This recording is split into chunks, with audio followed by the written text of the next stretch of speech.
Yes, people, welcome back to GNA TV. I hope you guys are well, wherever it is that you may be around the world. It is Friday. It is the weekend. Yes, the window is open. But we're here to talk about just players currently linked to Chelsea, our overviews, our thoughts on it. We're going to be getting into loads of stuff, literally loads of stuff. But before I even introduce players, as I always do, we will cue that intro. Let's go.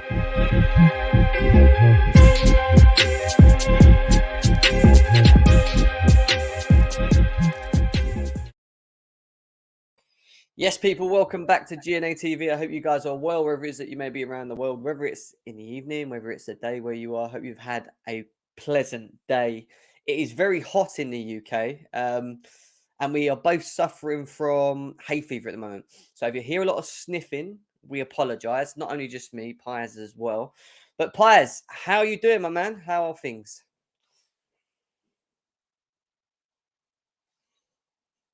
Is he there? I think his mic's gone. Piers? Piers? Are you there? Piers is gone. Piers, if you're trying to talk, we can't hear you, mate. You're muted or something. Or your speaker's gone funny. All right, anyway, guys, Piers will be back with us in a bit. But yes, let's see what people were saying in the chat. We've got loads to talk about today, actually. We're going to go through some of the...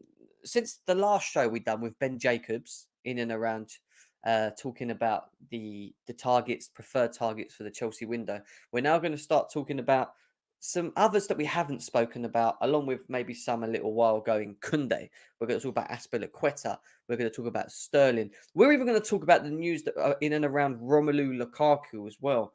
What happened with Romelu Lukaku? What is the news on him as well? Especially something that broke on Twitter today, which Piers shared as well.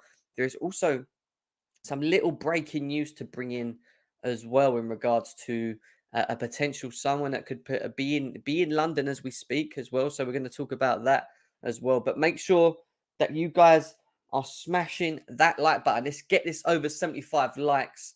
And I believe Piers is back with us now. He is muted at the moment. Let's see what he's saying. Hello, I'm here. Sorry for that. I've had to go back on my phone because my internet just cut out as soon as you started, which I said it might do. So, yeah, I'm on my phone. No worries, mate. Make sure you've got your iPhone charger next to you. Yeah? Plug it in because StreamYard drives out that battery on your phones. I used to sit on my phone all the time on StreamYard. It's actually much better, to be fair. Piers, how you doing, mate? Anyway, how are things? Yeah, not doing too bad, bro. Just following on with the news, seeing what Chelsea are up to. Yeah, daily life's been okay, and yeah, just chilling out really. Summer break, so yeah, not doing too much, but at least it's nice weather in England. Nice weather along with that hay fever, right? Because we're both sniffing away at the moment, aren't we? So we do apologise, people, if you do hear us down, sniffing in your ears, as they say. But big up to everyone in the chat already. RD says big up, Jim. Big up to Erin in the house. Gravel Stinner as well. So it's nice to catch a stream for once. I know. To be fair, I usually stream in the afternoon, so I know you don't get to see that because of work and that. But nice to see you here, Gravel Stinner. A.N. Big up, guys, all the way from Macedonia. Big up to you, my guy. Thank you for tuning into the channel as well. Shelly, big up to you. Big up to CFC Stephen as well. Hope you're well, my bro. He does a lot of spaces on Twitter as well. If you haven't been in these spaces, go in them because he does talk some good sense over there. Gary Milburn, nice to see you as well. Oh, God, they're talking about Grimes. Let's not talk about Grimes on this channel, please. We stay away from Grimes. No, he ain't sleeping. He's internet cut off as well. Matthew, big up to you. Jasper, big up to you. I'm not. Some of these questions they're asking me already. So, guys, I'm not going to bring these up and ask Piers these questions. So don't bother wasting your time. I'm going to start telling you about other journalists. He's got more things to worry about than sit and talk about other people that do, that break news in their own way. He's concentrating on bringing what we need, which is Chelsea news, as quick and as fast and as thick as possible. So let's let him do what he does best, man. Let's let him do what he does best. Big up to Undertaker CFC as well. The unnamed central defender we're after. Listen, I don't know. Piers, do you know who that unnamed central defender was that you tweeted about that you could share with these guys? Potentially? Nathan hasn't told me, but I'm pretty sure it's not Salisu or Adam Webster because I know those two were being shut out. I asked around a few people and they said it's neither of those two. So, like, I don't really know who it is at the moment yet. I'm not sure when Nathan's going to say either, but yeah, I'm pretty sure it's not those two from what I've heard. Fair enough, fair enough, fair enough. Big up to Top Bins in the house. Nice to see you, my bro. Nice to see you. He's talking about the lamppost. Yeah, we'll be talking about his name's Robert. You guys have got so used to be calling Lukaku a lamppost. Every time they refer to him now, I call him a lamppost. Yeah, but big up to Bex in the house as well. Matty's in the house as well. Nah, it's all right, bro. It's all right. I've only just started. Sanya as well. Big up to you. We are going to talk Kounde. That's what we're going to get into later on. We are going to start, however, on... We're going to get straight into it, actually. We're going to start on Koulibaly. I know it sounds a bit random. Oh, why are we talking about Koulibaly? Because Simon Phillips came out with this comment that he didn't, but from @Gazeta_it. Quite a big page. When you look at 1.8 million followers. They're basically saying that Chelsea have sent Kalidou Koulibaly a 10 million euro net per season offer. He's valued at around 40 million euros on this one. Before I give my thoughts on this one, Pies, do you think Koulibaly is a player that Chelsea could actually get across the line, or do you feel this is one that will just fizz out a little bit later on, or do you think that this is quite a serious thing that could happen? I don't think it's a serious link yet. I think there's a few outlets reporting it, but I mean, with all the centre backs we've had, obviously we know Kounde is the priority for the right side, but on the left side, I think one of the more prominent names that's coming up lately is Matthias de Ligt. So I'm pretty sure he's ahead of Koulibaly in the pecking order. I mean, who knows? I mean, Chelsea. The thing is, I expected much more links to Koulibaly because Chelsea have Yeah. always been interested in him. Like, it's kind of like if you followed the transfer windows, the ones that never really happened but always linked used to be like Cavani, Lewandowski, and Koulibaly. So, and also Alexandro. So, yeah, those were like the four names that we'd been linked to almost every window, even whether it be January or summer, and they just never got across the line. So, I mean, look, I'd love Koulibaly. I've been very vocal about this. I think our second centre back signing for the left hand side has to be a leader. It needs to be someone that can be like for Rudiger and bring that sort of mentality into the dressing room. Especially if we lose Azpilicueta, I think it needs to be an experienced defender. So, yeah, I would like this one to happen.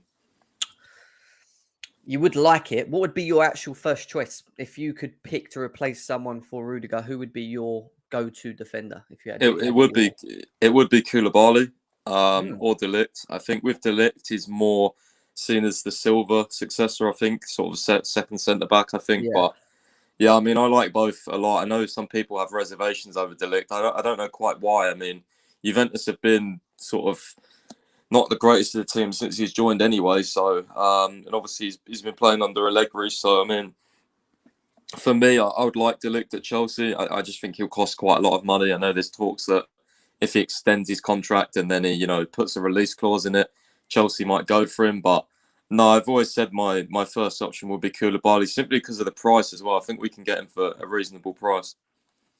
Fair enough. Fair enough. Big up to Football CF Candy in the house as well.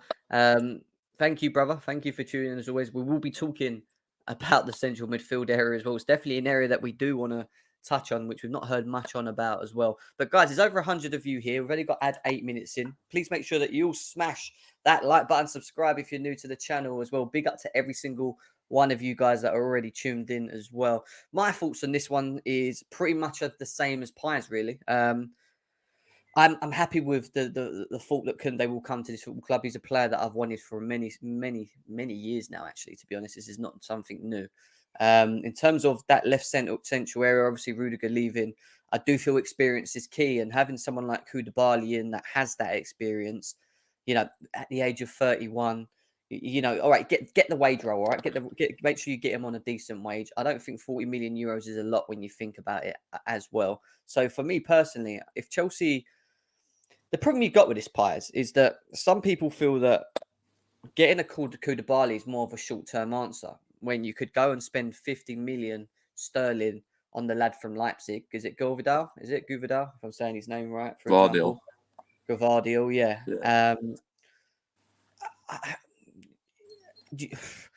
I don't know about that. I've watched him, and I think he's very mature at the age of 21 or 2 years, isn't he? He's quite a young player. Don't get me wrong.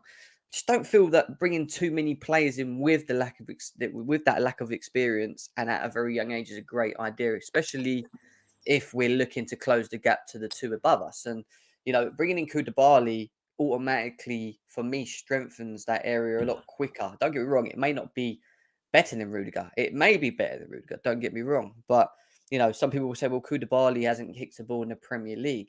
But Koulibaly has, he has experience. He has a lot of experience. So I think you've got to be smart in this window. I think if we're going to sign players, we're going to have to make sure that we, if we're going to spend, try and spend correctly. And if you're going to get Kounde for about 50 odd million sterling anyway, why are you going to then spend another 50, 60 million on another defender and nearly do over 100 mil on defenders without sorting out your midfield and your forward line, which is going to be something we're going to need to do at a later stage. So I don't know. I think we could be, what I'm trying to say is I think we could be smart. And with Koulibaly, it might not be the long-term answer, but the short-term answer would be good next to Silva as well, So we have to see what happens with that. I don't think this guy's going to come. Do you, Pies, this Gorvidal guy? Do you think there's a good chance that he may push to leave, or do you think that he may stay at Leipzig for one more year and then maybe people will look at him next year? Yeah, I think he'll stay. I think there's also been rumours for Tottenham as well because they're looking for a left centre back, right? So obviously they've been chasing Alessandro Bastoni, but he's staying at Inter Milan. So potentially they could push for him. But for me, I think obviously the rumours that came out from Sky Germany are very reliable. They said that Tuchel was a big fan, but yeah, I think I think he'll stay for one more year at least. He's only just joined, by the way, from I think it's Dinamo Zagreb. So yeah, I'm pretty sure he's going to stay. Can we have a minute of silence for Andreas Christensen? No. There's your answer. No. Honestly, Lewis, your love for this player does make no sense to me, mate. He is literally a player that will just be remembered as playing for Chelsea. Nothing else. Like, that is it. He doesn't sit in one of the memory books for me. I'll tell you that. But anyway, we move away from Christensen because it looks like it's pretty much confirmed that he is gone anyway, which doesn't surprise me anyway. I'm whistling throughout the minute of silence. It's what Graylston is saying as well. Big up to that lad Dylan as well. Everyone's saying, "No, sorry, Lewis, mate." Lewis is getting a little bit of a telling off in the chat at the moment. So yeah, big up to everyone as well. We have to see what happens with Koulibaly. It's going to be interesting. See if there's any more news that breaks on with him. But I just want to revert back while we're on to the defense. I want to revert back to what Pies put out originally, which Matt Law commented on via at the Telefootball. When it's regards to this on Azpilicueta, it says Thomas Tuchel is sweating over the future of Captain Cesar Azpilicueta. Sources claim Azpilicueta was prepared to say farewell to Chelsea, but the change of owners and the losses of Christensen and Rudiger has complicated things. Now, do you think the problem is, Pies, is that we probably wasn't geared to lose both of them, and even though we could potentially bring two defenders in, it's more of the squad depth is it more being the key as to why they want Azpilicueta to stay this summer? I think so. I think he is going to stay as well. I know people won't really like it because I mean on Twitter that's been the reaction. He's washed. He needs to go. He's old. He's past it. I agree to those things. I do think he's past it, but at the same time, is it really realistic if we lose Alonso as well? He looks quite likely to go to Barca eventually. Maybe is it really realistic that we can replace 4 defenders in one summer and get attackers and maybe midfielders? I don't think it's realistic. So I think with Christensen and Rudiger leaving, I think Azpi will settle for one more year at Chelsea. Do you think it's a good thing for us? When I look at Azpilicueta last year, I wouldn't say he's going on the decline of the level of Ivanovic, where, let's be serious, that decline was quite heavy. But it was very clear that he isn't that same player. And even when he played in the 3 at the back in his most comfortable position, forgetting the wing-back area because we know that he was kind of forced to play there, he just still looked very vulnerable. I remember him giving silly decisions away that he would never usually do. He was very usually cool and calm in that area, hence why he kept his spot so well. And obviously he's been given silly penalties away as well. Remember the Arsenal one where he fouls, I think it might have been Saka in the box, pulls his shirt and he falls on the floor. There's just a number of moments where I just feel he's just not that same player. If you're going to use someone like Azpilicueta, then you've surely got to use him, like we said, just for rotation, maybe playing cup games. But I don't think he should be a player that we should be looking at to be the rotation and play either wing back or right centre back more or as much as he did last season, if that makes sense with him. But I don't know. It's a tough one really because you look at Trevor Chalobah as well. you bring in Jules Kounde, say you bring in another defender, you got Silva already. Does Malang Sarr go anywhere? I don't think he I does. hope so. I don't think he does, by the looks of it. I don't think there's been any talk about him going anywhere. Who else have we got left? That's without Levi Colwell coming back as well. Do you think there's a potential for him to maybe get his opportunity into this first team?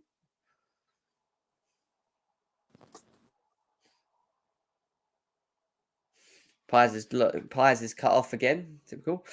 Pies has got very bad signal today, guys. He did tell me before he went live, he was like, my internet's bad. I'm just giving you the heads up. So if he does keep cutting out, you know why. But my question to you guys in the chat, who's happy with Azpilicueta still being at Chelsea? Do you feel that this is the perfect time to still let him go? Or do you think this makes it a lot harder? Do you think this makes it a lot harder for Chelsea to maybe get rid of him this summer? So I'll ask you guys in the chat, Aspie to stay or Aspie to go? And you have to think about everything all round, because at the moment we have lost Christian and Rudiger. Kounde may still come in. We might get one defender in as well. What are your overall thoughts on this is what I want to know. Are you guys still talking about Lewis? And Aspie needs to stay one more year. We have too much business to do, is what Gabriel is saying. Yeah, look, like I said, Gabriel, squad rotation is what Azpilicueta will be. Let's be serious. He will be squad rotation. I would not want to see him playing as many games as he did last season. He shouldn't be playing as many games as he did last season as well. And Pies is back with us now. Pies, how you doing? Sorry, man, my internet's going to keep going on and off, I think. It's all right, mate. It's all right. I've really prepared him for that as well, because I was sitting there, I was just saying, and everyone was like, I don't think you like your question, Jim. No, it's been awful like the last week, so yeah. Nah, right, mate. Levi Colwell, do you think he'll have an opportunity to get back in the team as well? Yes, I think so. I think Tuchel will look at him. Again, one with Colwell is I'm not opposed to a Premier League loan. I think it would be good for him, but I think he'll likely stay again. It just, with all these youngsters, really, I'm thinking as well, one player we haven't mentioned is Ampadu as well. Plays centre back and DM. He's been very, very good in the Serie A. I think he's one that often gets overlooked. And I mean, in three at the back, he would be perfect cover for me personally. But yeah, we'll see. Cole definitely has a lot of potential. Maybe some accounts are overhyping him a little bit, but yeah, I think it's expected. People are excited about youngsters at the end of the day, aren't they? So yeah, it's true. But at the same time, you listed so many of them there, and it's like, if he does choose to keep some of them in and around the squad and to play cup games, then is there any worth of having Azpilicueta in the squad? If you've got Colwell there, if you think of Ampadu that could potentially cover there, you bring in another two defenders in the summer. You've got Chalobah sitting there, Silva, Malang Sarr may still be there.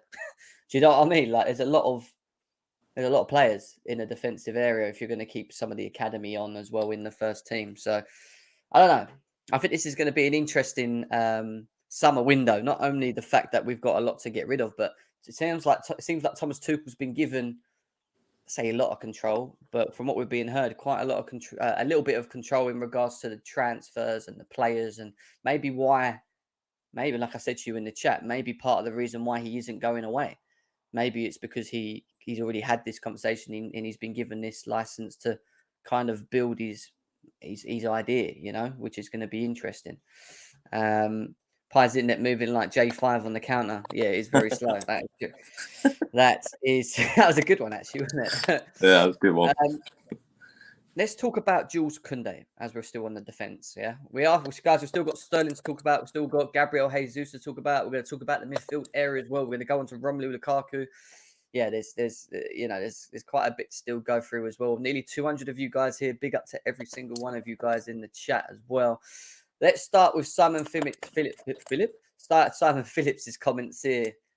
Funny enough, it was Ben Jacobs again on Matisse's Twitch channel that came out with saying there's no problem between Jules Kounde and Chelsea. He was essentially in London to finalise things 2 weeks ago. There's still structural elements behind the deal to be done. Chelsea are confident in making the signing for 50 to 55 million. Anything new that you've heard, Pies, that you can tell us on this Kounde thing? Or is it just a thing of that we're still waiting for the clubs to pretty much agree? Yeah, still pretty much waiting for the clubs to agree a fee. I think personal terms have been done for a while now. Probably similar personal terms to last summer, I'd imagine. Kounde obviously wants to move badly. I think even Sevilla's sporting director or one of the chiefs came out and said something today, which we'll get onto. But yeah, I mean, I expect this one to be done. It's just when. I thought it'd actually be done, by now anyway, because the talk we got was straight after sanctions it would be completed. So for me, I was thinking, well, do we already have a fee lined up and we're just waiting for sanctions to go so we can officially do business? But seems we don't. I was told the Carlos deal complicated things a little bit with him moving to Aston Villa. I know a lot of people didn't really agree or believe with that, but yeah, that's what I heard from a couple of people. But yeah, I still expect it to get done 100%. I think obviously Kounde wants to move. The thing is for me is like Sevilla can't really. They kind of held him, for a year when he didn't want to be there. So you can't really like if he didn't move, it would be something incredible for me. Like you can't keep a player that doesn't want to be at your club for 2 seasons. So this one has to be done this summer, and the name's not been going away. Every single transfer article, Kounde. So yeah, it's 100% it'll be done. It's just it's actually getting a bit annoying now because I just want Yeah. like Fabrizio again, like he's doing so many tweets. If you search his name in Kounde, it's like Chelsea still haven't submitted the bid. Chelsea still not submitted. It's like, can we just do it then? It's getting a bit annoying now. That's Chelsea's speciality, though, isn't it? Yeah. Leave things last minute. Do you know what I mean? Unfortunately, I agree. I will be absolutely shocked if he isn't number one or number two through the door of the first signers under the Bowley era. Like I am expecting this to be done sooner rather than later. I feel like we've just got so much to do, and this is why I keep saying about our window. It's so important. Not only that we are smart, but we have an aggressive window. It's about if we know what our targets are, we know what Tuchel wants, and Bowley's on side of it as well. Just go and get it done. But let's not just hang around and wait and play around with pennies and this, that, and the other. Let's be a bit more aggressive and try and you know get the most out of whatever the budget is that Bowley's given us, whether it's that 200 million, whether it's less, whether it's, you can have the 200 million, but to get more, you have to sell it. Fine. Let's just get it done. There's enough players that need to get out of this club anyway, that we know about that shouldn't be at this club. So Jules Kounde is a player that I feel we will definitely look to have to bring in. He wants Chelsea. He wanted Chelsea last season as well. And we all know what happened there. Big up to QNTV Kazim, guys. Go and make sure that you go and check him out on YouTube. Another guy that does a lot of Chelsea content creation. There's over 200 of you guys here. If you could please go and subscribe to his channel because he's on his way to 500 subscribers. So yeah, big up to him. And please go and show your support over there as well. Big up to Devin in the house as well. Big up to Ilias in the house. A lot of new people, people that have coming through on their way. Marina's on holiday, Gem. Yeah, well, look, Marina's here, whether it's short or long, but she's going to have to change the way she thinks, her mindset, and maybe the way that we do things or have done things, especially under Roman for this point as well. So I'm expecting a lot to happen, guys, in a short space of time. Let's go back to what we were talking about, which is Kounde, and we're going to bring up one of Pies' comments now in and around the Sevilla chief, who came out and said, in the case of Kounde, it's not a matter of money. It's a matter of him wanting to play in a more competitive team than Seville. What is your first thoughts on that, Pies, when you saw that? Fair enough. Yeah, I mean, fair enough. Sevilla are obviously a big club, but nowhere near as big as Chelsea. I think the chief or the boss, whoever he actually is, I've not looked too much, but his name is there. Yeah, he also said teams like Chelsea, Bayern, Real, they'll want players of Kounde's quality. So, yeah, he said they had a similar thing a few seasons ago with Clement Longley when he was playing really good and he moved to Barca. So yeah, like this is confirmation that he's going to move. Like that's why I posted it. It's confirmation that he's going for me. So yeah. I couldn't agree more with you, mate. I couldn't agree more. Thank you, Ian, for subbing to QNTV as well. Big up to Rosen in the house as well, guys. Big up to every single one of you. But I'll ask you guys the same question in the chat. Do you all want Kounde? Do you all want Kounde? Do you not? Do you have your reservations over him? I've seen a lot of people on Twitter, Pies, actually, that have their sort of reservations of Kounde. And one of the reasons that they're reserved on him is just because of his height. Now, I find that a bit of a shitty excuse on his behalf to just say, well, we did his height's a problem. He'll struggle with that in the Premier League. When you look at his actual stats and the amount of aerial duels that he's won in La Liga, he's won like 3/4 of his aerial duels. And not just that, he hasn't actually, and this is a mad stat as well, in all the time that he's played at Seville, there's never been a goal that's led to an individual error from him. Like, he's never had a moment where he's made a bad pass or he's kicked it in his own net or, he scuffed the kick and it's gone through to someone and they've scored. Like, none of that. There's literally none of that. And you think about the players or defenders that we've had over the course of God knows how many years now and how many individual errors we've had at the back. That's another pretty impressive stat. I don't know. Some people are still saying it's a different league and this, that, and the other, but are you confident that Kounde will come in and be a very good talent under Tuchel? Do you think he has the ability to be a good player? 100%, no doubt about it. His ball carrying is amazing as well. People will notice Yeah. that's one of the main things with Kounde. Coming out that right centre back in the back three for sure. I mean, you've got Reece James as well, and yeah, I think that partnership there, that link up is going to be so good. He's a very impressive player. Yeah, I think someone said in there he's like a young Marquinhos. I do agree. To be fair, he's similar traits. Very, very fast, very aggressive as well for his size. That's what people don't realise. He's a very aggressive defender. As you see, chucked the ball in Jordi Alba's face as well. So he's not scared of a good old ruffle up and stuff. Yeah. So yeah, I mean, I'm very excited. I just hope it gets done soon because, as I said, it's kind of getting annoying. And to your point about the height, I do agree. I think he is very, very good in the air. He's got a really, really big leap. I do see potentially maybe a bit of a problem with him and Silva in a back four, but in a back three, I think it's okay. And again, I made this point to various people over the last few weeks. Like, how many Premier League teams really play long ball anymore? Like, Burnley got relegated. Like most of the time, even some of the lower teams like your Newcastles and stuff now, they'll play. They got Eddie Howe. Like most managers play, on the ball football, on the floor. So yeah, it's the modern game's changed. This is not 20 years ago. Kounde's not going to get bullied. So the only time he may get out jumped or something is from a corner with big defenders. But even then, it's about who you mark. So yeah, you don't put the 100%. small guy on the big guy anyway, do you? So I don't really see it as a problem. Nah. And let's just clarify, guys. Burnley are relegated, so they may be one of the only teams that play that long ball, at the top and try and flick it on and play that sort of football. So, they're not they're not in the league anymore. And like you said though, that it's moved. The modern era of football has moved from what it was 10, 15, even 20 years ago. It's not about just hoofing the ball at the pitch, flick on, and then it's completely different. A lot of teams look to play out from the back. A lot of teams look to build up play. A lot of teams are trained and that sounds silly, but to be that, like, not as good as them, but like play that sort of Barcelona football back in that day, when the Xavis and the Iniestas were there, where they were just asked to play the ball out and be quick with it and whatever. That is the kind of way everyone's starting to try and play football now as well, which is so interesting. But I agree. I think Jules Kounde is going to be a baller. I keep saying it. I'm a big fan of him. I'm one of his biggest stands probably out here. And I don't have many. I'm not a big player stan, to be honest. But when it comes to Jules Kounde, I just think there's something about this guy. I really think he's going to be good for Chelsea. Kounde, Reece James, and Dembele are now right. Can you imagine that, Pies? And I mean, we haven't started talking about Dembele yet, but can you imagine your right hand side consisting of Kounde, Reece James, and Dembele? That'd be mad.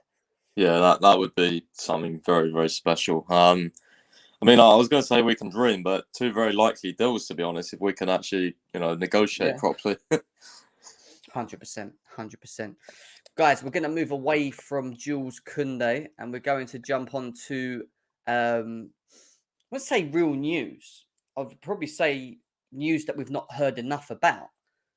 The midfield area, the DM area. Now, a couple months back, we were all sitting here talking about the option of getting Tchouaméni in, how realistic he would be, 70, 80 odd million. He's now agreed to go to Real Madrid. Fabrizio Romano's kind of confirmed that already. Declan Rice is a player that Chelsea are interested in. You heard Ben Jacobs on the show last time round. He made it very clear that Chelsea are interested. Issue with him is just purely money. And, I've always said this to you guys on this channel. You can get a Declan Rice, but you're going to have to run down that contract. And next year is another year. I think his contract's due in 2024, if I'm right in saying.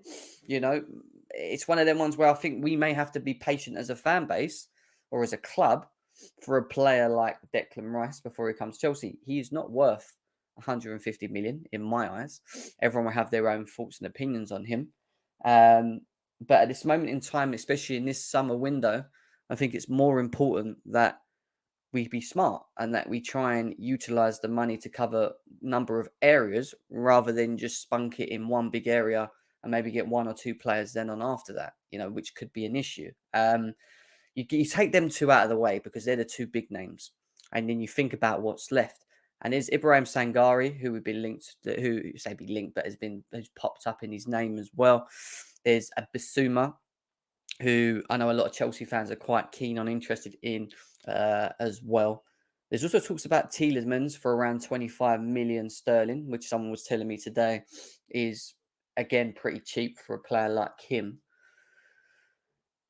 Pies, what are we going to do about this midfield element? Like, what are we going to do? Because if Jorginho and Kante are on their last year of their contracts and they both go, I'd say both one goes and one stays, we're in a bit of trouble here. I know we can bring back the likes of people like Conor Gallagher and that, but having that actual six to provide squad depth for Kante and Kovacic, who we know suffered from injuries quite a lot last season. What are Chelsea going to do with this central midfield area? Because it's gone very quiet at the moment. Yeah, I think obviously Matt Law said a couple of weeks ago that Jorginho and Kante would be having talks. So maybe it's something that happens later on in the window, but for me, the midfield is such a big priority. I do think we need a DM, a proper physical DM that can cover space, that can win the duels, but also very, very good on the ball.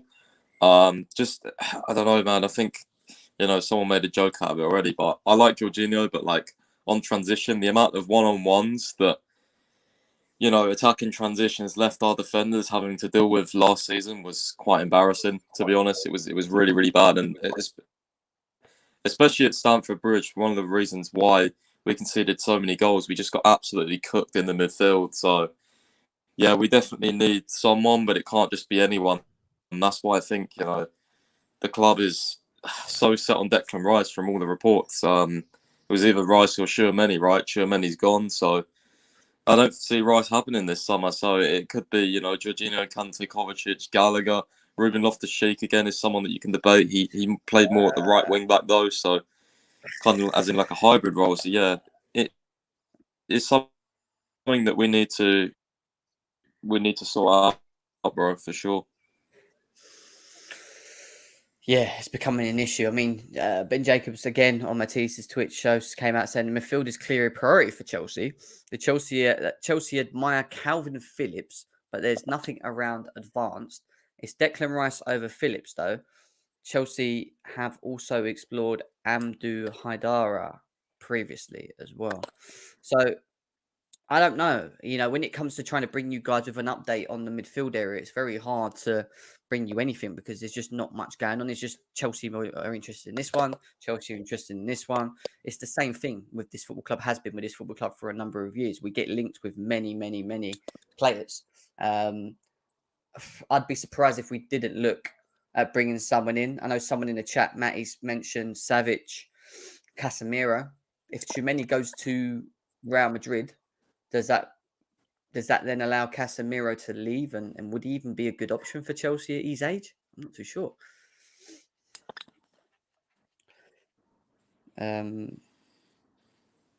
Casemiro would be nice, or Talisio. I mean, are you interested in Casemiro players? I think he's good. I don't know how we do in the Premier League. It's a very, very fast-paced league now, so yeah, I don't know whether it'd just be kind of like Jorginho, but better defensively. Obviously, Matic was never fast, so I guess Casemiro could work. But again, like Casemiro is getting on. How old is he? He's got to be in his 30s, at 31, 32 maybe. Like, I don't know, he definitely wouldn't be up there with the top choices for me. He is. How is it? 30. He was born in 1992 of February. He's 30 years old. Which ain't too old when you think about it. But he's saying Isco on a 3. Isco's not a 6, is he? Isco's definitely not a 6. I don't really know Haidara. I mean, do you know Haidara quite well, Piers? Is this someone that you've watched before? No, no, I've not heard of him personally. I'll have to check it out. I've not seen links to him either, so it's interesting that Ben said that. Yeah. Tolisso is free. Tolisso, again, is he good enough for Chelsea? Not too sure about that one. This is what I'm saying to you. Everyone's just throwing. No. You're all throwing names out there. Do you know what I mean? There's no real. All we know is that Declan Rice is the priority. The issue is the money. So, what Chelsea going to do? Are they going to be able to negotiate with West Ham? I don't feel, as Ben Jacobs said on his channel already, that West Ham are going to budge. Budge to where Chelsea want to be for him. I think they're going to want over the odds, 150, 140 odd million is what he said, is where they'll probably stand on it. I just think we shot ourselves on the foot again as a board. And I know Piers loves talking about the board and Marina, but when we get told that there was a potential agreement between Tchouaméni and Chelsea last season or last year, how true that is, I don't know. And then it went all quiet because apparently we wasn't sure whether he was ready. Kind of goes to show how bad of a decision we made there. do you know what I mean? So it's read my last message. What did you say last message? I am just go for Declan Rice. Fuck the money. I don't care. We need a DM, and he's the best option. Just go get him. But Erin, it completely blasts your budget, bro. Like unless Todd Bowley and Clear Lake Consortium and that are coming in saying, we'll give you all the funds you need, 300, 400 million to go and spend, which I don't see them doing, then why are we going to spend 150? So put it this way, right? We go and buy Declan Rice for 130 to 150 million. We then go and get Jules Kounde, which is going to cost us 50 million. We've already pretty much done 200 million on 2 players. Are you telling me them 2 players are good enough for us to go into next season? Would you be happy, Piers, with one marquee signing and a Kounde, and then maybe a couple of the academy players like Gallagher back? Do you think that'd be enough?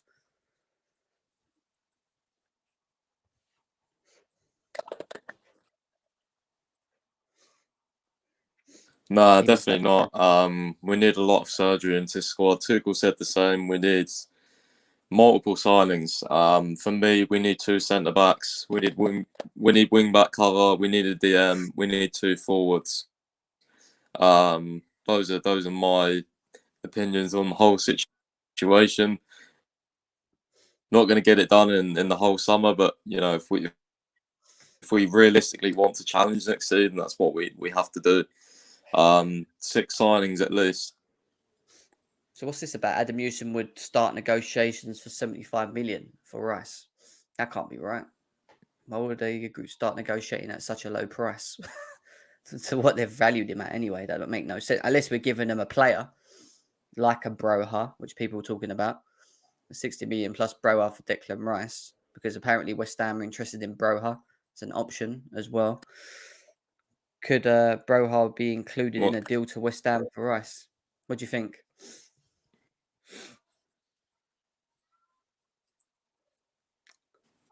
I think you're lagging. Pies. Yeah, he's lagging. I'm sitting there talking to myself. I'm like, Pies, are you there? Are you there, Pies? Anyway, guys, there's over 230 of you here. Let's get these likes up. We should be over 100 likes by now. We should easily be over 100 likes. Let's get this over that now. Please subscribe if you're new to the channel as well. Pies. Yes. Hello?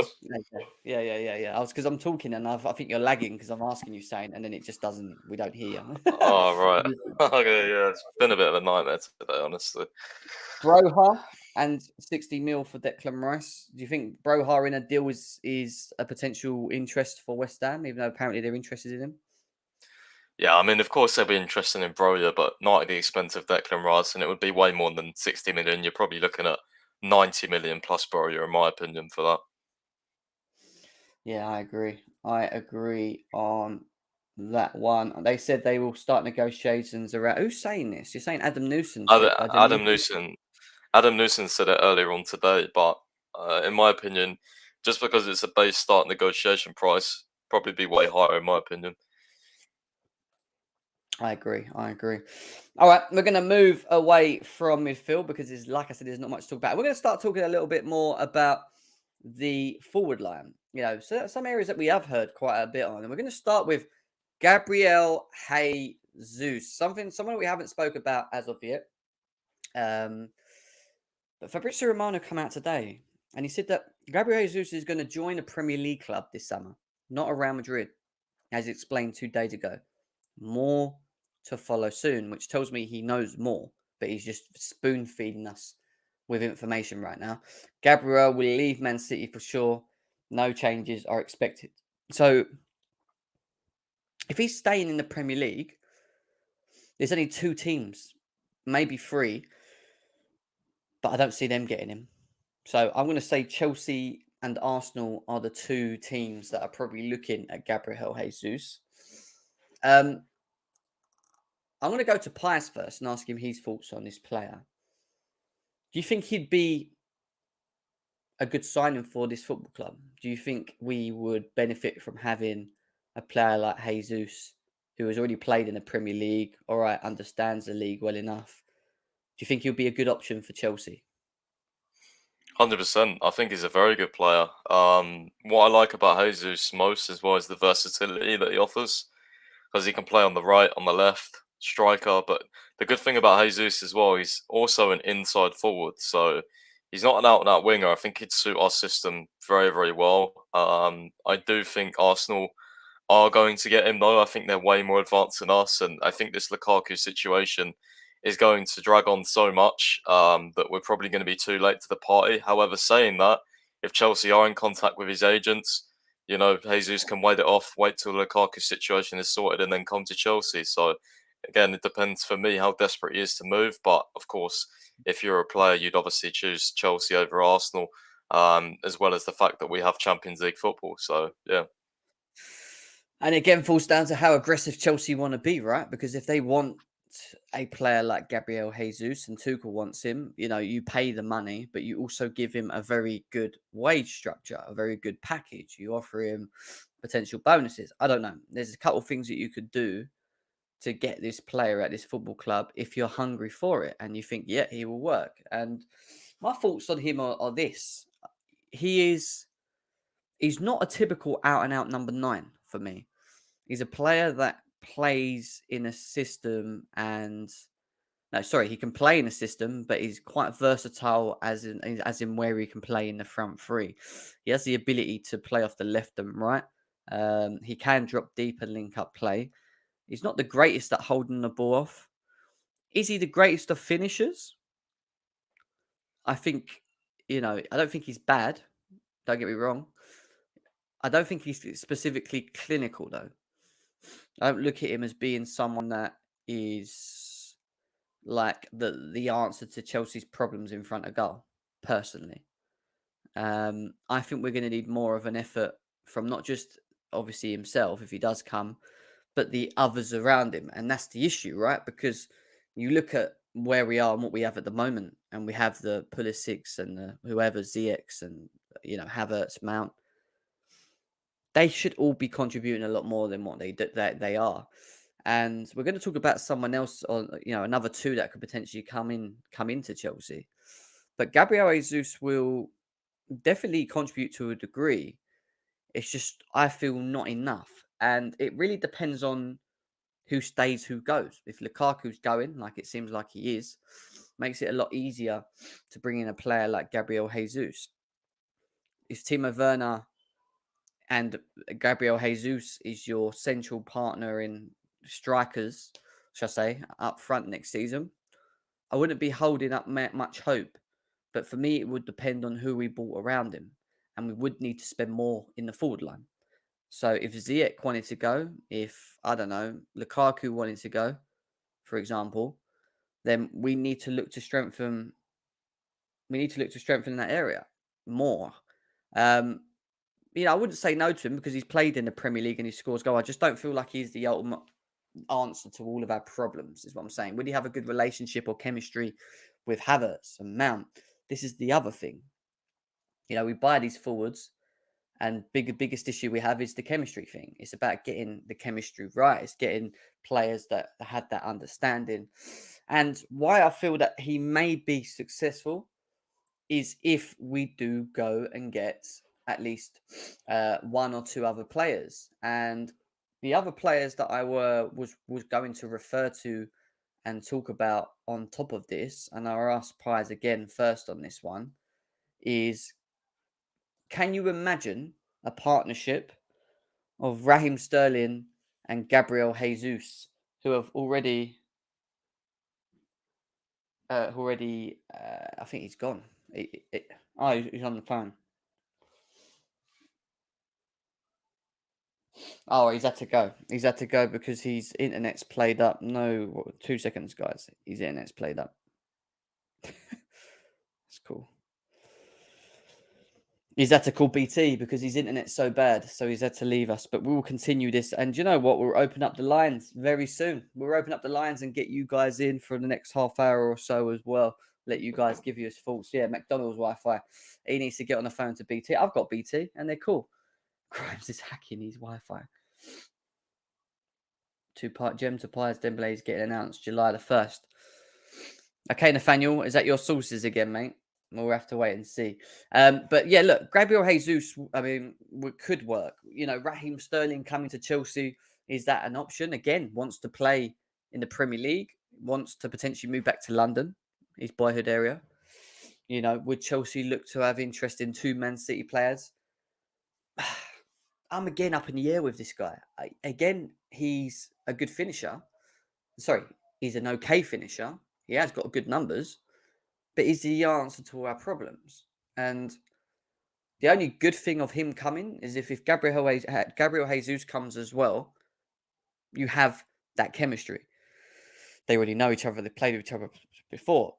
But it's like you've took two of Man City's forwards, which is not the worst thing in the world when you look at where they are as a team. And then you put them into a team with players that are, still trying to find themselves in their own ways. And when you look at someone like Raheem Sterling and you look at Gabriel Jesus, they're coming from a team that has won things and has won things for a very long time. Are they going to have the same hunger coming to Chelsea? Are they going to want to continue to come and win? No, I don't. No, I don't. I'll tell you that. I don't. Yeah, that's true, Nathaniel. That's the only other thing I ever agree with you. Do you know what I mean? Gary says he doesn't really want Jesus or Sterling as well. Listen, look, I'm not the biggest fan of both. I'd prefer that to actually have Dembele in the team and someone else didn't have them. But at the same time, when you think about the pedigree of the Premier League and what they could potentially bring, then I kind of understand why we may be looking at players like this. Players that have played in Premier League, no issues with kicking off, understand them horrible games away. It's going to need a balance, guys, is what I'm saying. It's going to need a balance of players that are coming from Spain and wherever else with players that have played in the Premier League, and I don't know. Sterling would be an awful signing, Jem Werner 2.0. Listen, I never said that I wanted him. He wouldn't be my first choice. I'll tell you guys that now, honestly. But then you look at what we currently do have at the moment. I would agree with this, but then people wouldn't agree with it because of where he's coming from. I think he is versatile enough. I think Sterling is to a degree, but I think when you look at the long run, I think it probably makes sense. I'd think Jesus will go to Arsenal. I think he'll go to Arsenal. Can you not sell Ziyech and Pulisic and bring Dembele, Jesus, and if Lukaku goes, then sign a striker? But then who is the strikers, guys? Like, who is available, like, in terms of strikers, But there you go. Sterling's another one that is could potentially happen as well. And then also we've got, and I ain't going to talk about him yet because we've really spoke about him so many times. We spoke about Jesus. We spoke about Sterling. We know Dembele has a love for Tuchel. Is it going to happen? Are we going to see him at this football club? Who knows? We'll have to wait and see. It looks like it's going to happen, but at the same time, the news that we're getting at the moment is that it's not as close as people thinks it is. Obviously, he is a Barcelona player to the end of June anyway. Chelsea could still have an agreement with the player. Don't get me wrong. And if Chelsea are to sign him, I do expect us to announce something sooner rather than later. I don't feel like this would be something that we just sit on about. So, like the Jules Kounde thing, I think even if we can't officially announce him as a player of Chelsea, I do feel that Chelsea can still make some sort of movements to, or the media, should we say, and the Fabrizio Romanos could make some sort of news to say that he is a done deal. Here we go, to be announced at the end of June, whatever. It's just knowing that it's done, and then we can start concentrating on the other areas, because we do have other areas. There's so many areas that we do need to sort out, and that's the big thing. Dembele is the sort of talent that club lacks. I agree. Gabriel, Dembele, Jesus, Mahrez would love that front three. Not bad. I'm not going to say not bad. As long as they score 12 to 15 in the league as an inside forward, I'm fine. Maybe we have to start looking at inside forwards. And that's what I was trying to relate to earlier. Maybe we just got to get away from the whole idea of going for that out-and-out striker. Maybe we have to look at contributions across the forward line. People that can get into double digits, that can kind of do what Liverpool are doing to a degree, if that makes sense. We've already got one. We've already got one until this end of this summer window, and she's got a lot to do. Big up to Deals in the house, guys. We've only got 84 likes. There's over 240 of you guys here. I will open up the lines. We will get people in. Be good to have a little chat with you guys. I've not done a stream where I open up and get your thoughts and opinions as well. But the only little bit of breaking news that did pop up that no one seems to have spoken about yet, and I'll bring it up for you guys now, is that we're going to go on to Romelu Lukaku. And this, because Piers actually was the one that told me about it. Inter director Piero Ausilio is in London. There you go. That's the news from Football Italia. How legit it is, how serious it is, I don't know. But there it is. Sporty Italia. Inter director Piero Ausilio is in London. Now, Piers was going to go and he said go and check and find out how legit that is. Maybe talk to some other journalists on that. But if he is in London, that means he's here to negotiate or potentially sign off the Romelu Lukaku saga.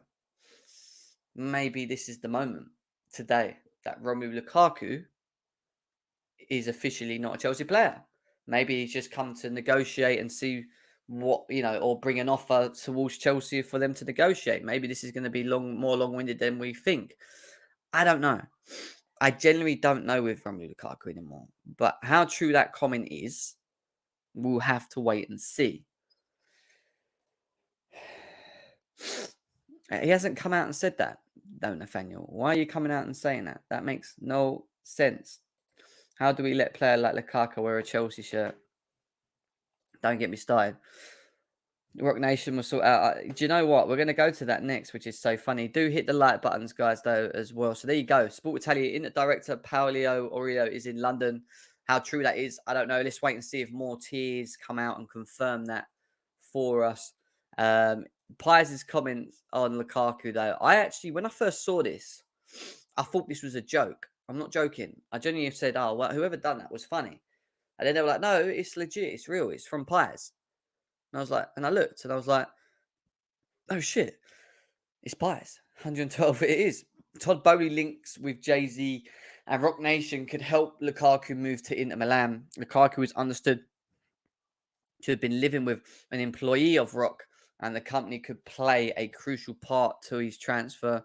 Todd Bowley is the part owner of LA Dodgers and LA Lakers. They have done a player and big commercial business with Rock Nation, which was founded by Jay-Z. And you can look at the comments below, and it's really funny. It's really funny. People were saying, have you made this up? And he's saying, nope, I haven't made this up. This is facts. Basically, if Romelu Lukaku is to leave Chelsea, yeah, I've seen it. He's basically saying, If Romelu Lukaku was to leave Chelsea, then one of the easiest ways to get him out the door is by getting Jay-Z on the phone. I got 9 problems, but my manager ain't one. Hit me, Tuchel. That's what he's sitting there saying. I got 9 problems, but my manager ain't one. We're gonna end up having a commercial link, business relationship with Blooming Rock Nation. If Todd Bowley's already got that already with him, that's mad. That is genuinely mad. Jay-Z rap with Lukaku. Can you imagine? Imagine Lukaku flops when he goes back to Inter. No Conte. That is true. That would be funny. I would actually be the first person to absolutely love that as well. Belgian Biggie feet. Jay-Z. The oh, fucking hell. R.I.P. to Biggie, though. R.I.P. to him. Yeah, but that was your player. You backed this player. You, on my chat, on my shows, throughout this period, you were the guy that backed Romelu Lukaku. There you go. He's in London to negotiate Dumfries and right, maybe for Tottenham. You never know. He could maybe make it happen. Who knows? Who knows, Alex? Who knows? Maybe he could just swing across into West London on his way through and have a quick chat with Chelsea about Romelu Lukaku as well before he heads back. Yeah, that's Nathaniel.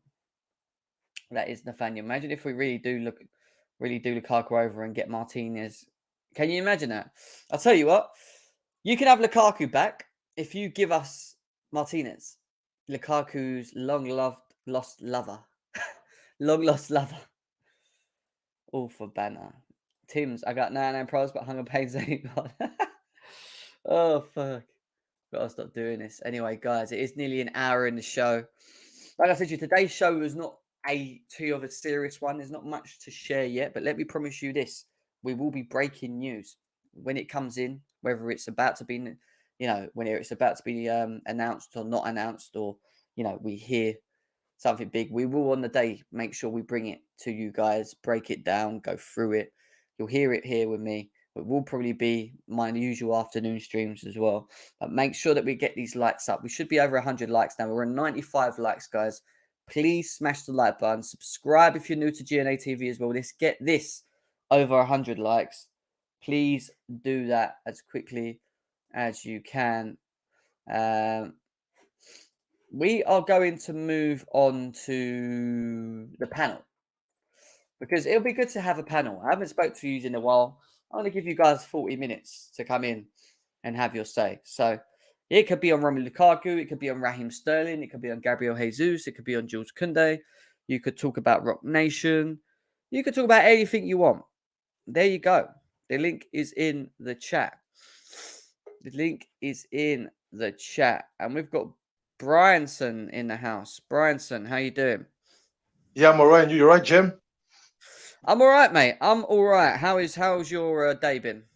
All good? Yeah, my day's been all right. My day's been okay. Really good. It's really hot in UK. Yeah, the weather's really nice, the weather.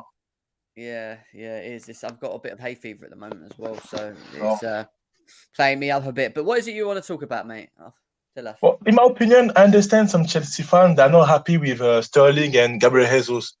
But I think we need them because I think they're all better than what we have in attack. Because I know some Chelsea fans, they want top players, but we can get Mbappe and Allen at the moment. We can't get both of them. It's impossible. So I think we need and Gabriel Jesus because they're Premier League proven, so I think and Dembele for free as well. I think we need those three. It will help us a lot. But I think Werner, Ziyech, and Pulisic, they ain't gonna work anymore. Do you think them players are able to take us to or close the gap to the Man Cities and Liverpool above? I think we can. Yeah, I think they can. I think Dembele is a good player. The thing about Dembele is an injury prone, but he's a good player. I think if he's really fit for the whole season, I think he can do well. And Gabriel Jesus, I think, is a good striker. He can score goals. I mean, we all know Pulisic, Werner, they always miss chances, but Gabriel Jesus, he always scores it. Gabriel Jesus, he always scores in big games. He isn't still clinical though, is he? He's not still. He's not really clinical. I mean, it's not like Benzema, Mbappe. No, it's not like them. But at least he scores goals. He pressed a lot as well. Fair enough. What would you do about the midfield? I mean, we need a new CDM because I mean, N'Golo Kante is not the same player anymore. I think he can still play. He can still play at the top level, but no. I think during the season he should not play every matches. He should stay on the. I think he should play big games like Man City, Liverpool, but like the small teams, he should stay on the bench. So, and I think we need to buy a CDM, maybe like a Declan Rice, or like a Tchouameni, but obviously Tchouameni is going to Real Madrid, so we won't get him. But we definitely need a CDM, and we need 2 centre backs as well. We need a lot, mate. That's what it is. For me, in my opinion, yeah, I would love Chelsea to sell Alonso and we get Emerson Palmieri back. At least he can be the backup for Chilwell, and I think we also need the right wing back for sure. And we need 2 centre backs. For me, I would go for Koulibaly and Kounde, the centre back position. I think Koulibaly is good. He's good. He's tall. He's good in the air as well. Yeah. He's got experience as well, So I think he's a good defender, and Jules Kounde as well is really good. I would go for them two and the one right wing back for the backup of James. Fair enough, mate. Fair enough. Winter Surface just jumped in as well, but we're going to go to Grey Wolf Stinner quickly. Grey Wolf Stinner, how you doing, my man? Yeah, good. I haven't been on a stream in a while. Right. Been busy and all that. Yeah, Jesus to me is a no-brainer. I don't think you can get any. You can't get a better quality of player at that price. I don't think. Okay. Sterling though makes 0 sense. Unless if Werner goes, because he's just a better version of Werner. Like you don't need two. You don't want 2 Werner profiles in the same squad. I'm sorry, you don't. He loves Sterling.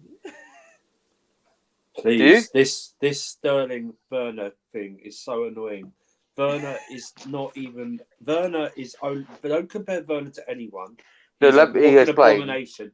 How dare Chelsea fans compare Werner to Sterling, a guy who scored over 100 goals as an inside forward, and you are and then you have Well, so Squad has, not you, but then other Chelsea fans then have the nerve to want to bring in Nkunku, who's basically just having a Werner season at the same club. Yeah, I don't want Nkunku. The logic astounds me. me. True. I don't want Nkunku as well. I don't want one either. Astounds me. If you don't like Sterling, fine, but don't compare him to Werner. No. I mean, their play style similar. I don't think it's even the same play style. Really? I think Sterling is a far superior player to Werner. They both like running in behind, and Werner doesn't do that anymore. That's what he was brought in. He was brought in for. You're absolutely right. And sorry, you go on. Yeah. Anyway, I'd be if Werner did leave, I would take Sterling. Yeah, but my issue with Sterling is he motivated to play for us? Because he's done it all at Man City. I know you could say the same for Jesus, but I think Jesus's ambition is to prove he can actually be a main player to a title-winning team, which I don't think he's ever done at City. Whereas Sterling's already done it all. I think Sterling should just go abroad somewhere to not Madrid, but maybe Juve or something. Makes more sense. Fair enough. I hear you. I do hear you. What are you saying, Erin? No, yeah, I'm good. You good? You? I'm all right, mate. I'm all right. Like, obviously, I just want to kind of see Chelsea start becoming more active is what I'm waiting for now. We've got a lot to do. What I've got to say is quite simple, to be fair, because, I think our most important position we need to upgrade is a DM. And in my opinion, we should... The thing I would say Declan Rice, but it's Declan Rice with the right price. But I wanted to ask what's going on with Basuma, because I think Basuma would be good, especially for the price. But I don't know what's going on with his court case, like if there's any. Because apparently it was supposed to be on the 6th of June, but I haven't seen anything about it.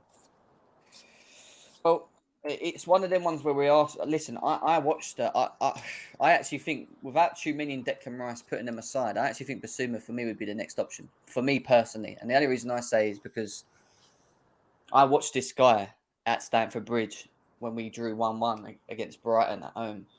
And when I say, and I know it's not hard to do, don't get me wrong when I say this, But when I say he was literally jogging past our midfield like there were nothing, he wasn't even full sprinting, this guy.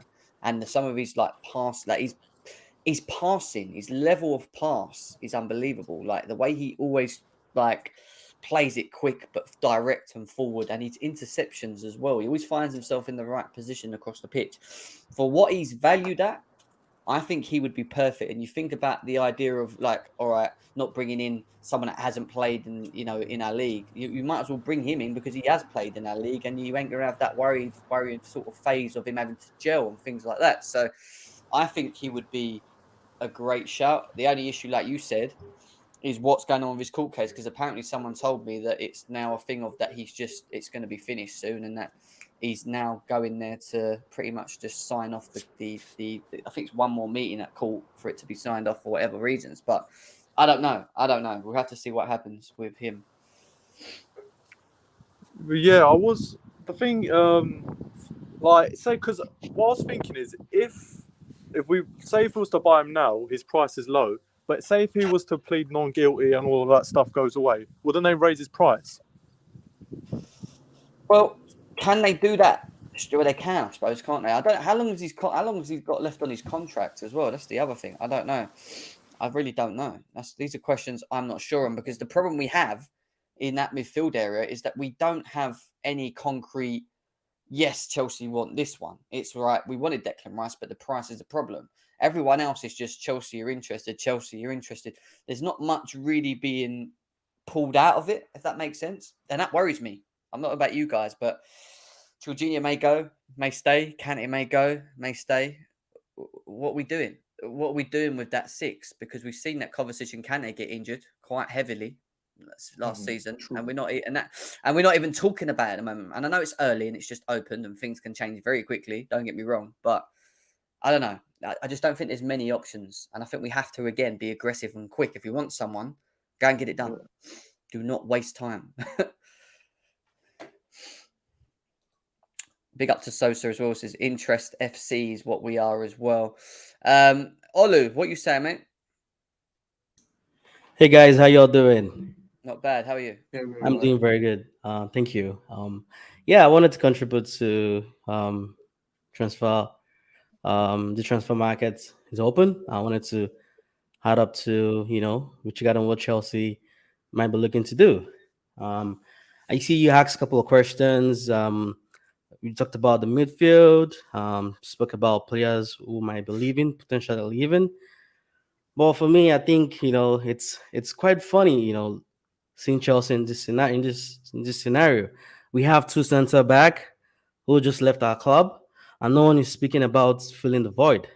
We keep talking about we want Declan Rice, Germany, whatever you want to call, but we have two centre back who just left our club, and Christensen and Rudiger. That's a massive void.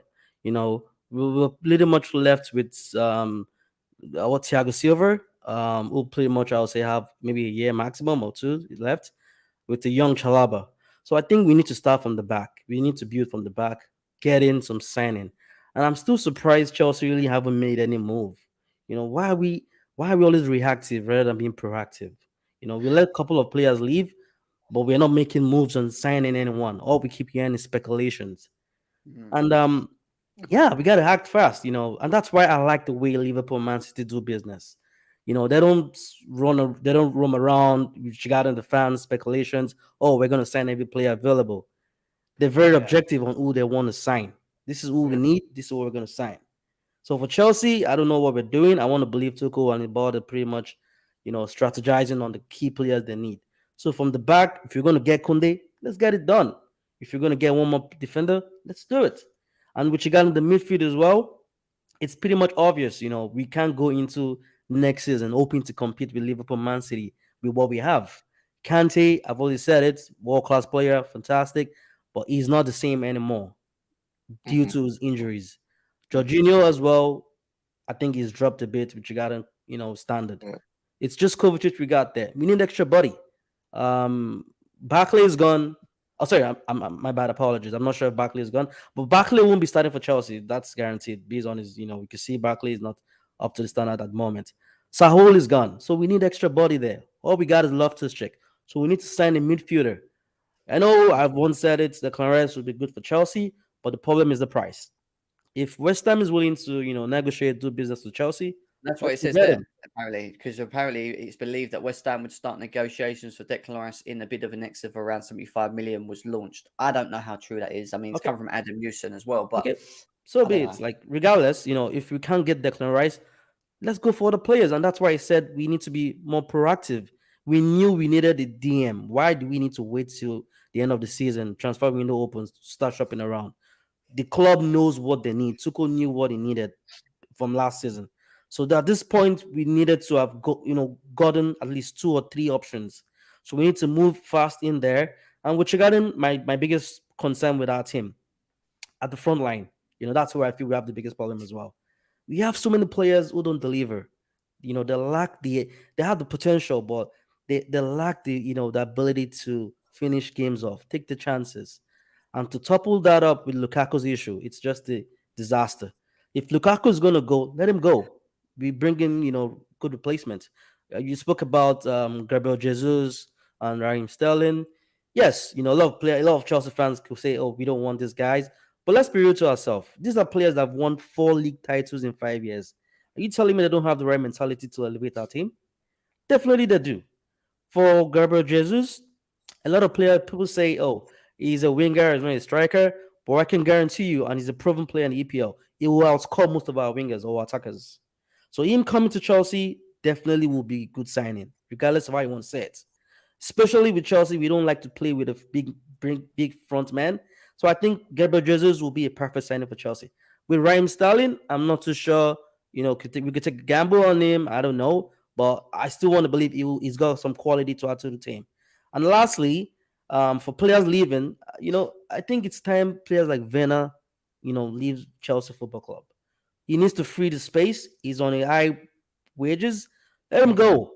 Get him players that, that we believe have the technical ability. Werner might be good for German league, but for Chelsea, no, he's got to go. He's taking his chance. He's had his chances, and it's pretty much clear he won't take us to competing with the league, and that's the fact. And that's why I feel.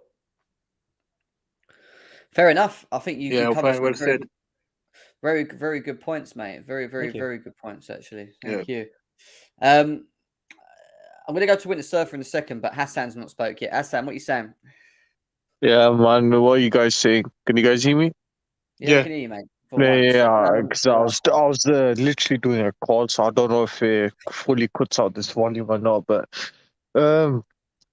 yeah, with this transfer saga, man, it's just been dragging out too long, really. Well, I know it's only started, but we should have got players like Tchouaméni and all these a long time ago. A DM was overdue, probably about 2 years ago, I would say. But you know what Chelsea like? They love to do other things, get marquee signings, blah blah blah. And yeah, I mean the excess of bad signings, I don't know how you say it, but like the overlap of getting these bad signings year in, year out and just continuously missing has hit us, has came back to bite us. As he said it 6 months ago, months ago, that 2017 put us back years.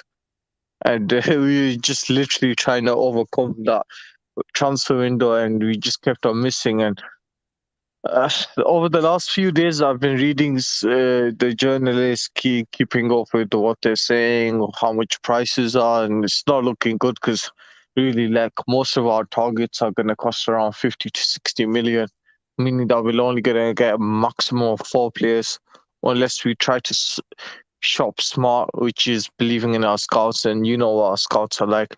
After you would say the first initial targets, like the Hakimis and stuff, we go from Hakimi to Adama Traore. We go from someone like Haaland to Lewandowski. No, Lewandowski to someone like Lukaku. And yeah, I mean, I don't blame him, but it's just these scouts should have gone as well as we should have really been hitting our first team targets.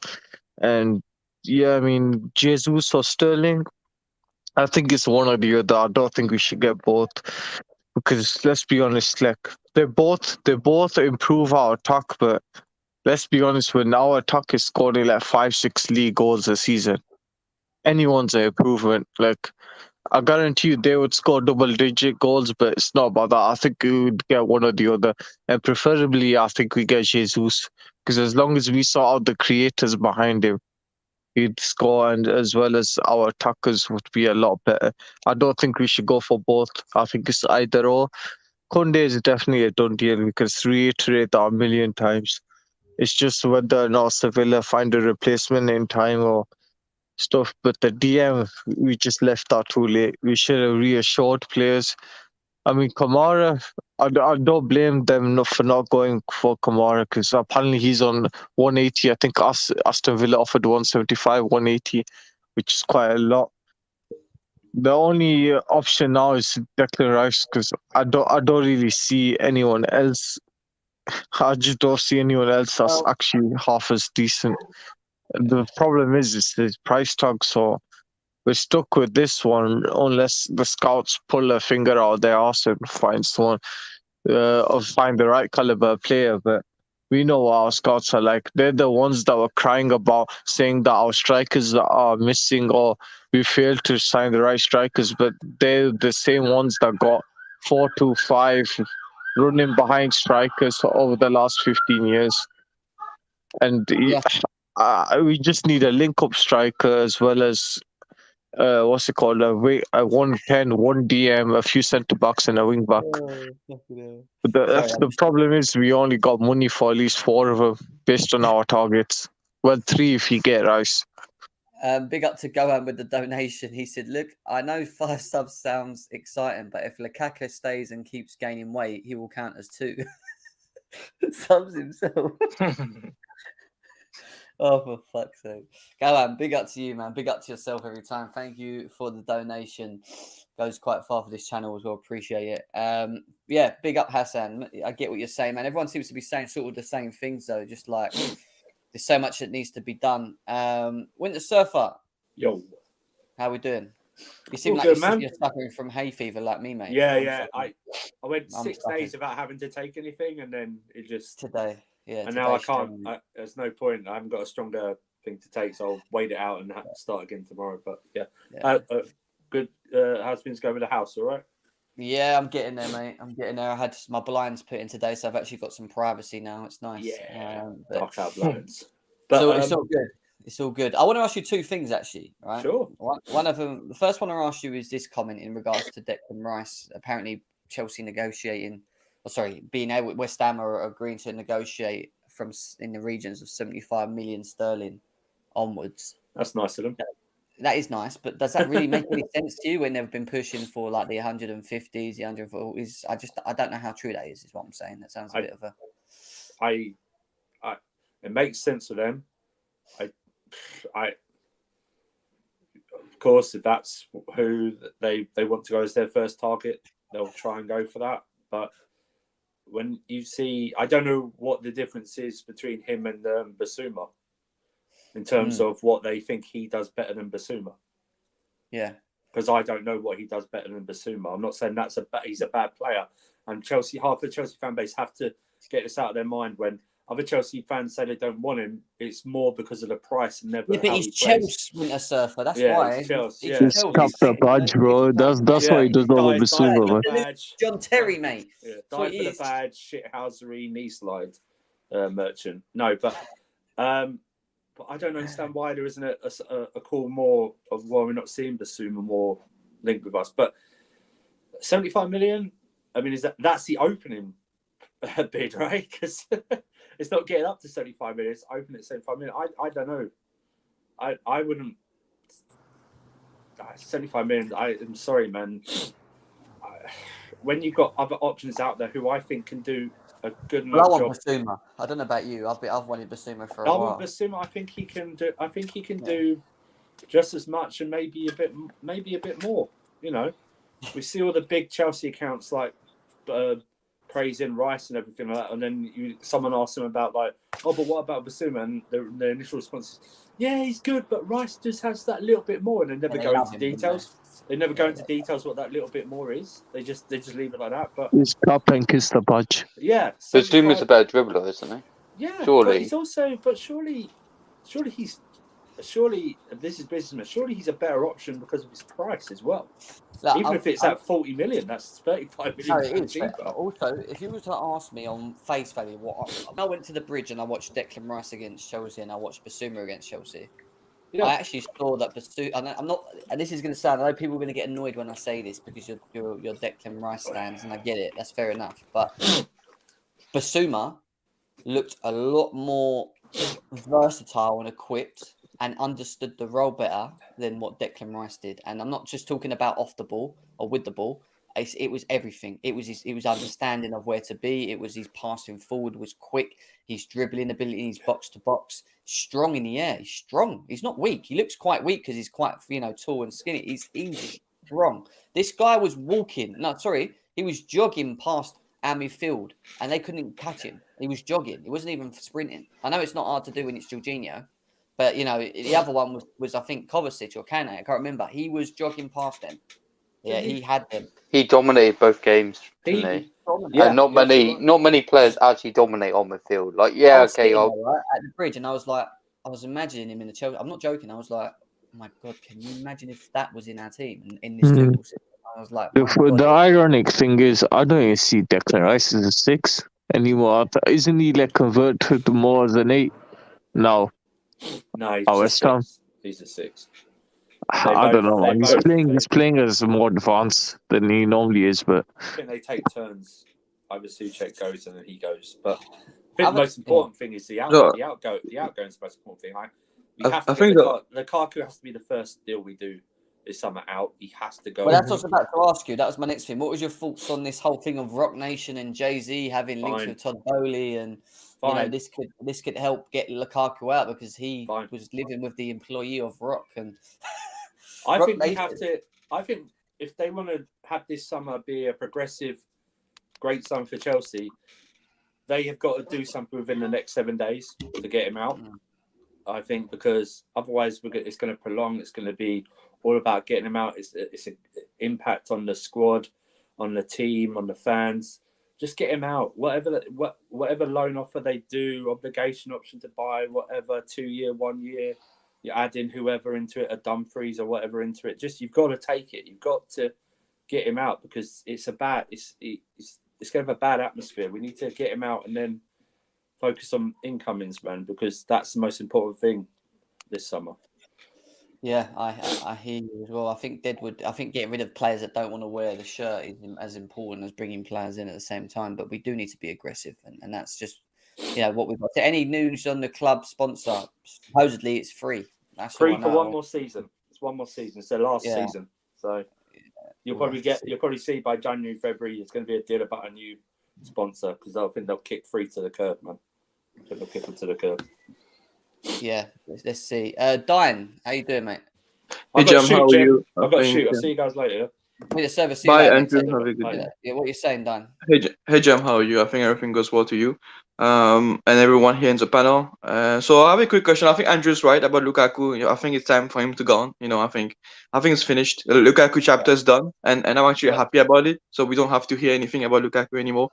About Declan Rice, I feel it's a Tuchel signing. I'll say it again. I think Tuchel wants to play back four, but Declan Rice will be the perfect signing for Tuchel because he can drop into the free centre back and plays as a middle centre back. If you look at Bissouma, he's a very good player. I rate Bissouma a lot, but I see Bissouma as a midfielder to go forward. So Bissouma should be playing alongside Rice, and Rice will be the one that sits, and Bissouma goes forward. So those two should replace Jorginho and Kante. But if you take Bissouma and tell him to play as Rice, Bissouma cannot be dropping as centre back because if you look at Tuchel when he plays with PSG, he used Marquinhos in the 6. And when he plays, Marquinhos drop in the middle and become free centre backs with Kimpembe and Thiago Silva. This is why Tuchel wants Kimpembe because Kimpembe knows how Tuchel plays. He played with him at PSG. So he wants Rice. So Rice can be that Marquinhos role where he can drop as free with Koulibaly or Kounde as a free centre back. And then he plays, he can change formation. But I know Rice will be expensive, like 75 million, but I could see why Tuchel wants him because he fits his system. I know the player that can replace him is Sangare, but I don't know if Sangare can play as center back.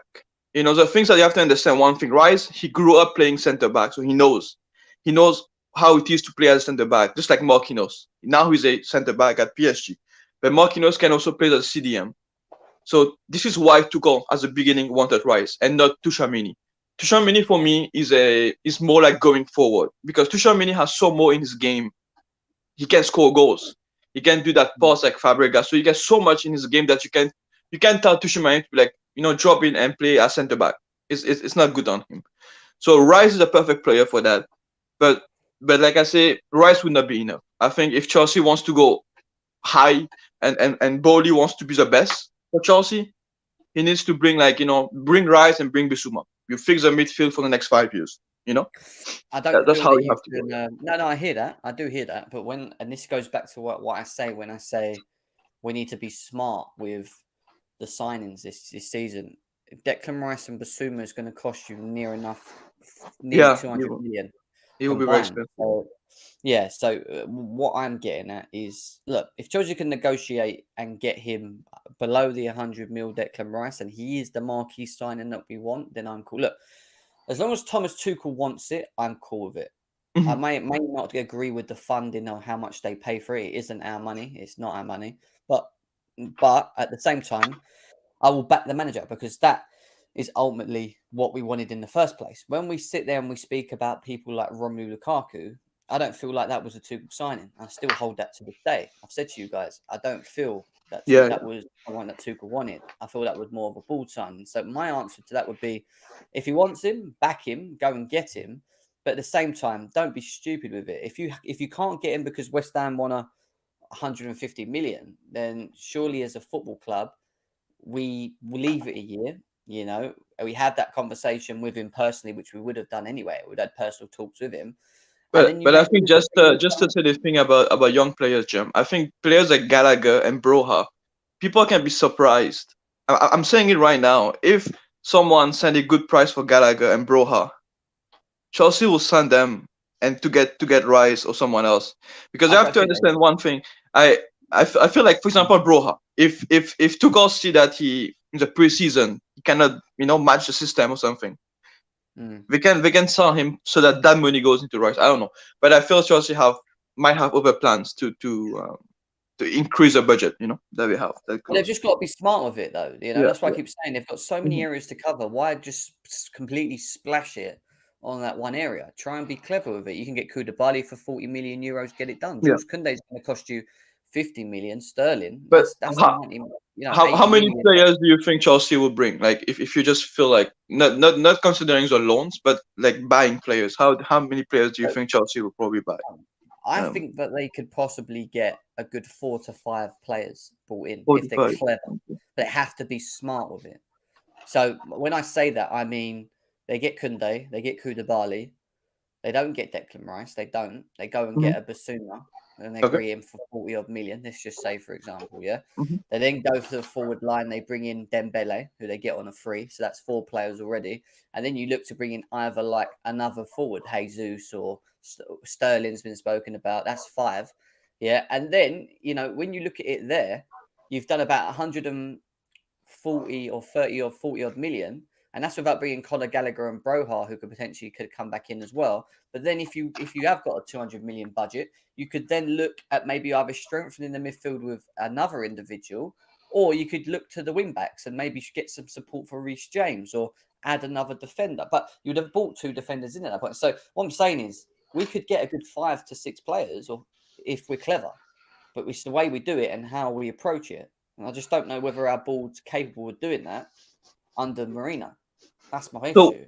So when Bowley said about the statement signing, did he also include that in the budget, or did you think that because he wants to be like convince the fans and be like, okay, let me just do a big signing and then this will be my present for you all?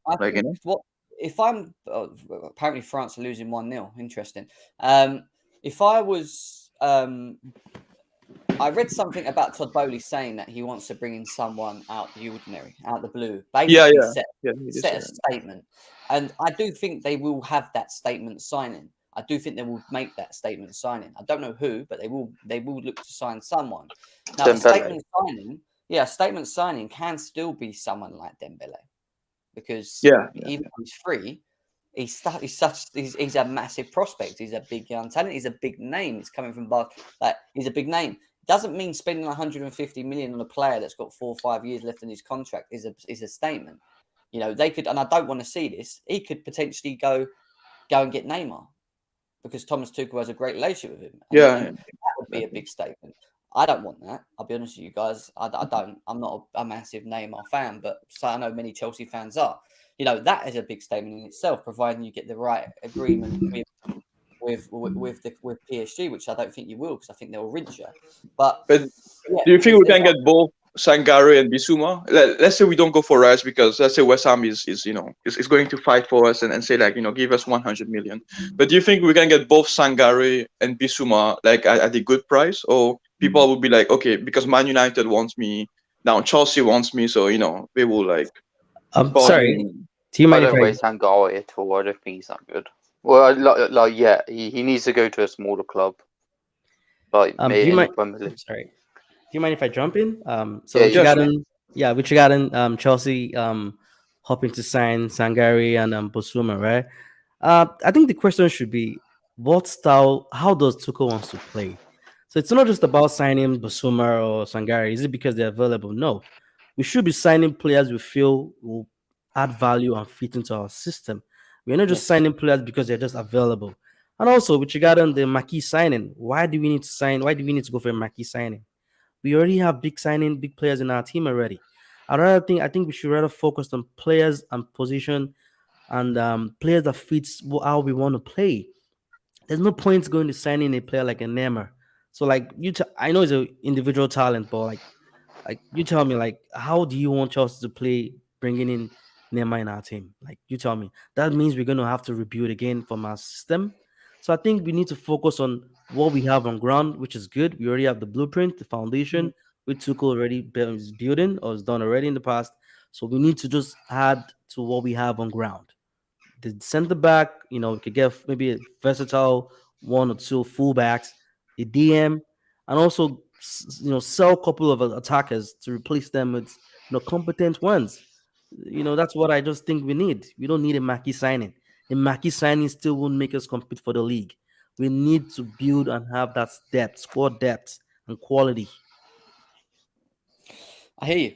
I do hear you. And I think you're right. You said something very important when you mentioned it. You said buying players that suit the profile, suit the system that Tuchel wants to play. And that's the key this summer. It's about finding the right players that suit what he wants. Jules Kounde is a good example of it, because he is a very good ball progressor. He'll play the ball out very well. It's same in midfield, and that's why I say about Bissouma. I feel when I've seen what his attributes and his ability on the ball, not only off the ball, I feel he could suit the way we play, and I think he could actually improve us in that position as well, coming in there. So, he's another option. And then you look at the forward line, you kind of maybe might need to look away from the number 9, because that hasn't worked at Chelsea. What do we do next?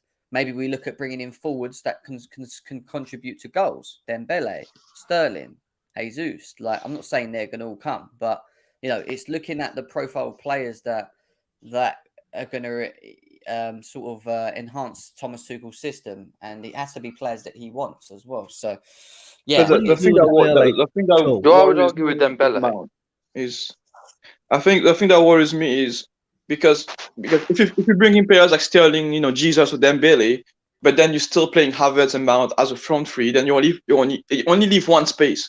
Because the thing is that Tuchel will play back three next season. We all know that. He's still gonna play back three, 2 wing backs, 2 pivot, and then three in front.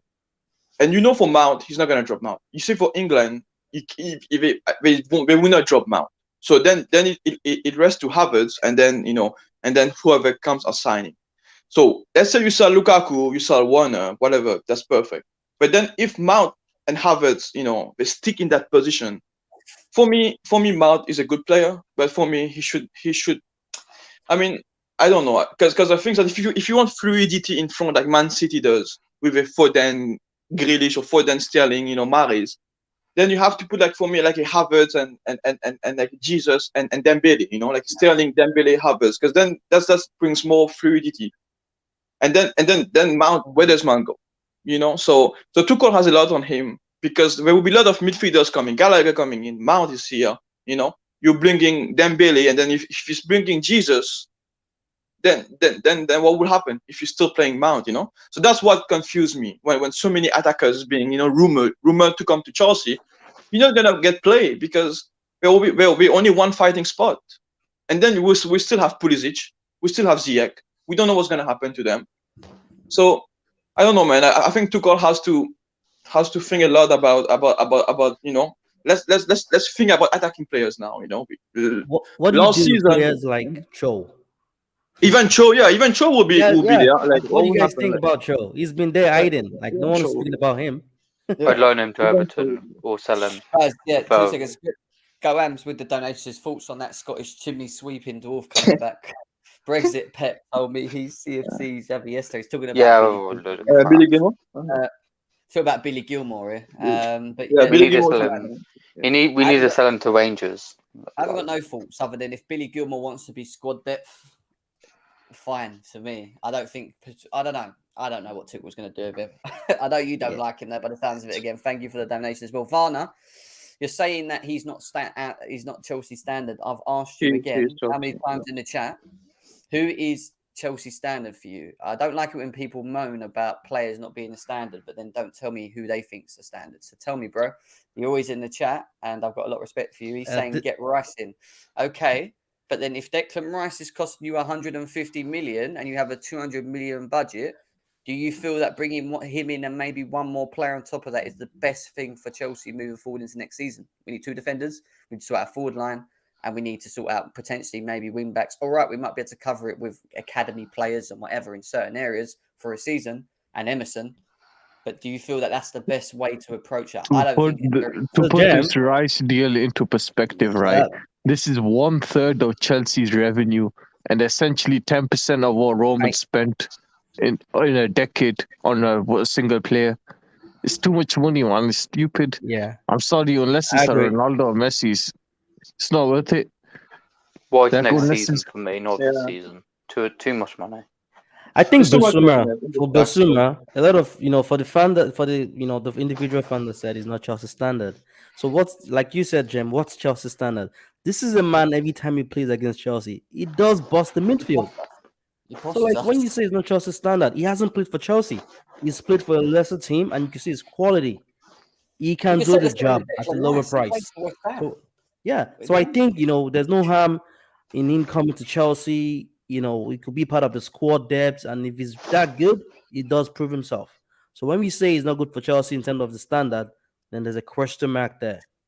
Yeah, I agree, and that's why I said I've actually physically seen him with my eyes at the Bridge. I've watched him, and I've watched him against Chelsea when we drew 1-1, and I don't want to keep saying it, and he bossed. I mean, I'm not joking. I watched many games at the Bridge this season. Haven't seen a midfielder boss it in the way that he did, in that way. It was mad. It was a madness. Whether it was only Man City. But Bissouma will be a Kante replacement. The thing is that, like I said, Bissouma is not a DM that will. For me, if you buy Bissouma, perfect. But we need a DM like Matic. Like, let's say if you give me someone like a Matic and Bissouma next to Matic, wow. Because then it's wonderful. Because Bissouma, if you look at him, he can drive the ball like James. He's versatile. He can track back. He's like a quicker version of Jorginho, where he lose the ball, he will run and get the ball. But we still need someone like Matic. So if you only get Bissouma and then you put Jorginho and Bissouma, it's gonna be the same.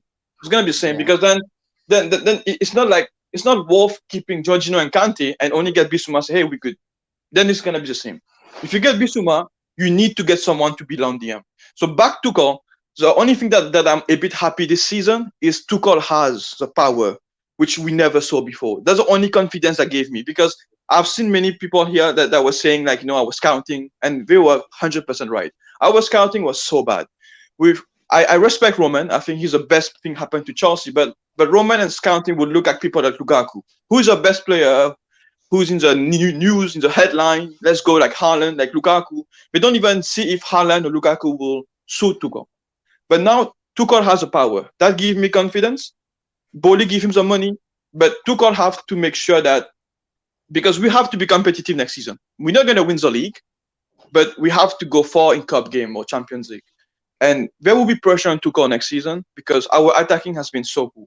I'm sorry to say that, but Tuchel won us the Champions League because of defense. And I'm very happy he did that. But you're not going to win again with only focusing on defense. So he needs to fix the attack, and he needs to find a way to implement Mount in the game, but also putting players like Dembele and Sterling. If you have to change formation, you do it. But I don't know, man. I don't know because the thing for me. But the thing for me, but do you guys happy with Mount playing in the front three, or do you feel like, do you prefer someone like a Dembele or Sterling, who's more? Problem that go on. The problem is well, we're sticking with the 5, which has worked well, but long term it doesn't suit Mount that good. Yeah. Because I think Mount's position's in the front 3, but if we're getting Dembele, that's where Mount's playing right now. But Dembele's an upgrade, so I think Mount will be put on the left, and then we'll play Havertz up front. That'll be our front 3, but. Fair enough, guys. Thank you very much. I know people still coming in saying big up to Michael, big up to Jose as well, big up to everyone that's just coming, guys. It's been an hour and 45 minutes. I do need to shoot. I need to go and sort myself out, and it's been a long day for me anyway. But I hope you guys had a good day. I hope you enjoyed this show. Thank you to some new faces on here today. Obviously, Diane and Olu. Thank you very much, guys, for coming in. Good to hear you. Couple more if you're available as well. We're going to be doing a lot of breaking transfer shows on here, so make sure that you smash the like, subscribe before you leave, hit the bell nut. If you hit the little bell notification button below, it will let you guys know when I go live as well, when I've created the show as well, so you don't miss anything as well. We should hopefully have more of Ben Jacobs coming on soon. Pies will be back as well once we get more news, once he sorts out his McDonald's Wi-Fi as well. So there will be a lot of us back. Graywall Stinner, as always, one of the panels, and Hassan as well. Big up to you guys as well. Guys, take care of yourselves. Chelsea, let's hope we get some news from Chelsea soon, something that we can start talking about. A signing or something. A signing of some kind to start off our summer window. A signing of many is what we're hoping for, guys. So we're signing for many. Anyway, all right, peace, everyone. Big up to yourselves, and I'll be back again. Who knows? It depends when news will break. So just keep your eyes out, and I'll keep you posted with the shows that we've got coming up. So peace out. Enjoy yourselves. See you later, guys. Perfect. Bye.